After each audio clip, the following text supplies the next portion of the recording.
যে প্রতিষ্ঠানগুলো দেখা গেছে বিগত বছরগুলো খুব ভালো ফলাফল করেছে 85-90 বা তারও কাছাকাছি, এবছর যদি দেখা গেল একেবারেই মাত্রা একটু খুব নিচে নেমে গিয়েছে, তাহলে ওখানে কি হয় ওইটা দেখা দরকার কর্তৃপক্ষর।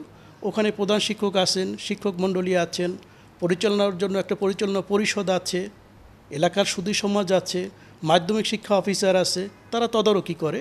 তাদেরকে যারা উপযুক্ত কর্তৃপক্ষ আছে এবং শিক্ষা বোর্ডের একটা দায়িত্ব আছে ওই সমস্ত জায়গায় যে কেন এভাবে খারাপ করলো, প্রতিষ্ঠানগুলোর যে পারফরমেন্সের যে দুর্বলতা আছে এগুলো চিহ্নিত করে তা সমাধান করতে হবে। যদি তারা না করতে পারে তাহলে প্রচলিত বিধান আছে, সেই বিধান অনুযায়ী ওই সমস্ত প্রতিষ্ঠানের যে স্বীকৃতি স্থগিত করা যায়, স্বীকৃতি বাতিল করা যায়, বা ওই সমস্ত যে যারা কর্মরত শিক্ষক আছেন এমপিও নীতিমালা অনুযায়ী যে তাদের বেতন ভাতা থাকবে কি থাকবে না, এটা উচ্চতর কর্তৃপক্ষ তাদের কাছে আমরা সুপারিশ করি। এবার হুট করে সব কিছুই তো চেঞ্জ, বাংলাদেশের সরকার চেঞ্জ, তারপর পরিবেশ পরিস্থিতি সব কিছুই চেঞ্জ।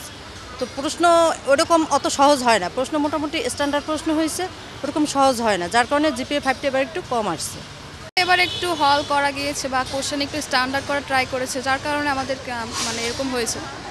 আসলে হয়েছে কি, প্রত্যেকবার আমি এবার জিপিএ 5 পেয়েছি, প্রত্যেকবার এবার পাশের হারটা কমেছে, কারণ এর আগের বার আওয়ামী লীগ সরকার থাকার কারণে নকল করা হয়েছে, তারপরে শিক্ষকরা অতিরিক্ত মার্ক দিয়েছে, কিন্তু এবার যথেষ্ট ভালোভাবে পরীক্ষা হয়েছে এবং কোনো নকলের সুযোগ নেই, তার সাথে শিক্ষকরা ভালোভাবে খাতাটা মূল্যায়ন করেছে, যার জন্য একদম একুরেট যে মার্কটা সেটাই মানুষ পেয়েছে, কোনো এক্সট্রা মার্ক দেওয়া হয়নি।